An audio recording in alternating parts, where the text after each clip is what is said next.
Salut les enfants, c'est papa. Alors on m'a posé aujourd'hui la question suivante. Est-ce que tu aimerais faire de la politique un jour? Je vais répondre subtilement parce que si en 2062, quand vous regardez la vidéo, j'ai une implication politique, vous risquez de me ressortir la vidéo pour vous moquer de moi dans un repas de famille. Alors je vais répondre au sens littéral et on va parler un peu de ma philosophie vis-à-vis de ce sujet-là. Au sens littéral, non, non, j'ai pas envie de faire de politique, je pense qu'il faut être complètement fou. Et j'ai beaucoup de respect et d'admiration pour les gens qui mettent leur cœur et leur vie là-dedans. Parce que c'est pour moi, par essence, une fonction qui est frustrante. C'est une fonction où j'estime que le sacrifice n'est pas équilibré. Il n'en vaut pas, le jeu n'en vaut pas la chandelle. Et la raison, elle est très simple. Il y a une dissonance énorme entre trop d'éléments. Entre, par exemple, ce que les gens attendent de vous et ce que vous êtes capable de délivrer. Pas forcément parce que vous êtes une mauvaise personne, mais simplement parce que vous n'en avez pas les moyens. Cette dissonance, elle est énorme. Donc vous êtes déjà dans un métier de frustration. J'ai aucune envie d'être dans un métier comme ça.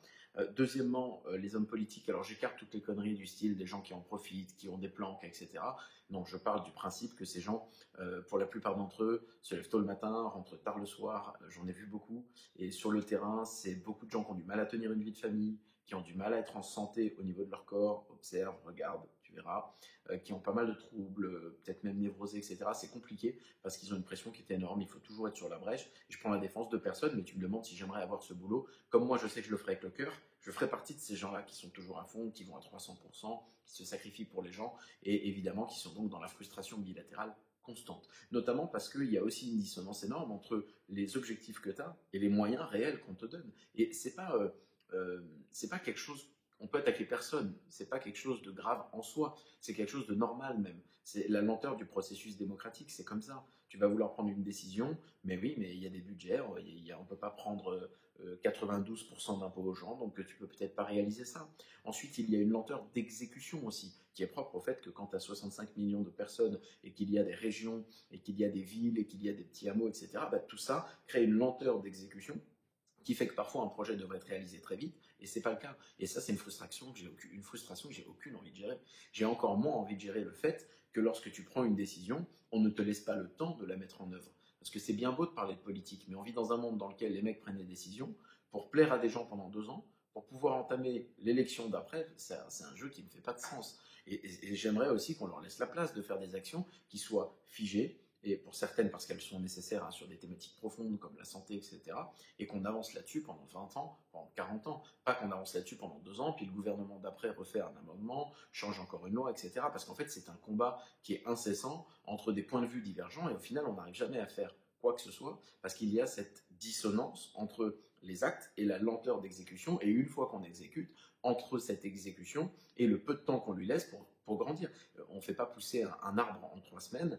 Il y a des chaînes qui mettent plus de 150 ans à vraiment ressembler à quelque chose. Je ne vois pas pourquoi on ferait des réformes qui marchent en 2 secondes. Donc, j'aimerais pas, pour toutes ces raisons, être politique, et un homme politique, quel qu'il soit d'ailleurs. Je n'aimerais pas non plus parce que je suis amoureux de 2 notions fondamentales qui ne correspondent pas vraiment au monde politique. La première, c'est la responsabilisation. Donc moi, je considère que je suis responsable de ce qui m'arrive dans la vie et j'aime dire aux gens qu'ils le sont également. Donc je serai assez dur et assez incisif, et plutôt que de laisser les gens attendre que je fasse plus pour eux qu'ils font pour eux-mêmes, je passerai mon temps à leur expliquer que c'est leur rôle. Je serai du style, si tu me mets président de la République, à me balader dans le métro, sans garde du corps, parce que je sais me défendre, histoire de parler aux gens en fait, et de leur dire ok, je t'écoute, pas de problème, et maintenant qu'est-ce que tu fais? Et de prouver à ces personnes-là que peut-être ils ont les moyens de, avec leurs ressources à eux, et que peut-être on peut les aider avec une institution, avec une association, avec quelque chose. Donc être dans l'équilibre entre je te donne la ressource dont tu peux avoir besoin, mais aussi je t'explique que tu as le pouvoir et la responsabilité. Et je le sais, je suis en contact avec des gens toute la journée, des gens qui me disent je galère, je ci, je là, je dis ok, combien t'as envoyé de CV aujourd'hui? Aucun, très bien. Moi, à l'époque, quand à Saint-Etienne, j'avais 3 emplois pendant mes études, je suis allé voir plus de 100 boutiques, j'ai fait toute la rue de la République, j'ai fait tous les centres commerciaux, etc. J'y suis allé moi-même. Et j'ai tapé à toutes les portes avec une détermination sans précédent. Donc, je trouve que cet équilibre est bien trop important pour que je puisse être un homme politique, parce qu'aucun homme politique ne parle comme ça. Parce qu'ils disent aux gens ce qu'ils ont envie d'entendre pour être élus, et non pas ce que les gens ont besoin d'entendre. Ça me dérange. Et quand ils le font, c'est toller sur les réseaux sociaux et ils se font défoncer. Et là, les gens m'amusent là-dessus, parce que ils le font parce qu'ils n'ont pas de répondant. Mais si tu me mettais politique à moi, tu pourrais jouer longtemps là-dessus. Comme ça me fait rien, je continuerai dans la surenchère de te responsabiliser, sans être excessif, hein, mais en tout cas, je me défendrai. Donc ça, c'est pas bon. La deuxième notion, c'est que j'aime trop l'authenticité. C'est pas possible pour moi d'accepter qu'un mec arrive à faire un discours et lise un texte. Bonjour. Alors, mes chers concitoyens, ça va pas ou quoi?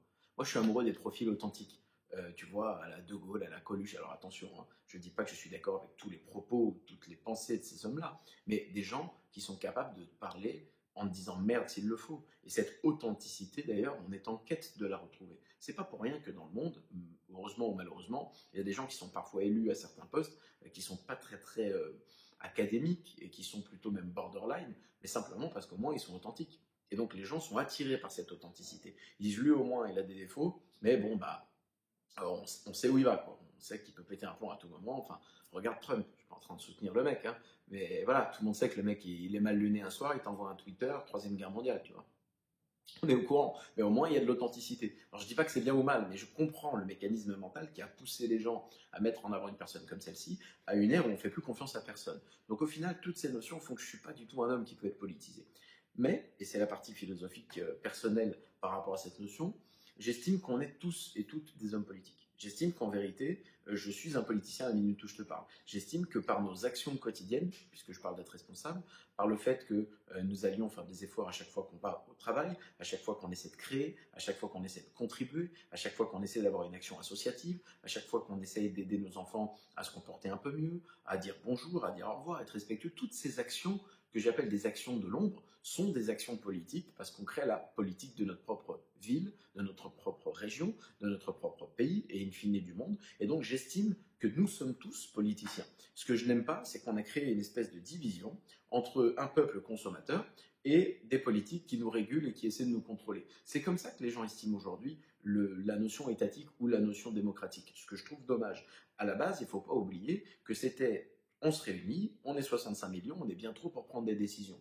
Alors qu'est-ce qu'on va faire? Bon, l'agriculture. Tiens, toi là-bas, tu es un pro de l'agriculture. Viens, on va te nommer ministre, on va appeler ça comme ça. Tu vas créer une petite délégation là, qu'on va élire ensemble, des gens sérieux, et vous allez prendre des décisions pour nous. À la base, ça s'est créé comme ça. Je vulgarise bien évidemment. Ok, on va prendre l'économie, on va prendre la justice. Bon, aujourd'hui, évidemment, il n'y a plus rien qui va. On met des gens au ministère de l'Agriculture, ils ne savent pas différencier l'avoine du blé, c'est compliqué. On met des gens au ministère de la Justice qui n'ont jamais arpenté les couloirs d'un palais de justice, qui ne savent même pas ce que c'est ni de plaider, ni de juger. C'est compliqué. Donc, évidemment, on est aujourd'hui dans une espèce d'incohérence qui dérange les gens et qui me dérange assez pour me dire que peut-être il faudrait que certaines personnes qui ont cet état d'esprit que j'ai, parce que je suis loin d'être le seul, et il y a des gens qui font bien mieux ces choses-là que moi, notamment dans le monde politique, il faudrait peut-être qu'on parle un peu plus fort. Et moi, j'ai pas d'ego par rapport à ça. Ça veut dire que, encore une fois, pour rebondir sur ta question, là, pendant que je te parle, je suis en train de penser, je me dis si à un moment donné, on me donnait cette mission et que j'estime qu'elle fait du sens parce que j'ai envie de créer un monde meilleur pour mes enfants, peut-être que je m'appliquerai.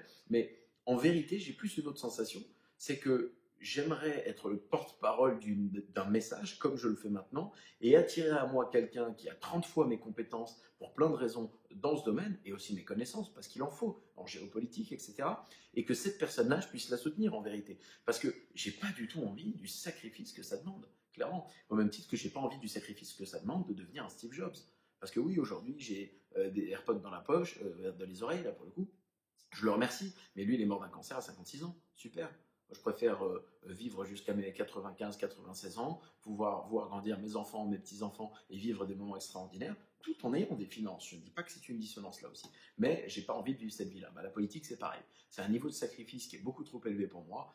Je ne l'envisage pas, mais j'estime qu'on est tous des politiciens, qu'on est tous des acteurs de notre quotidien, et qu'en tout cas, c'est comme ça qu'on devrait tous raisonner. Donc, j'espère avoir répondu à ta question.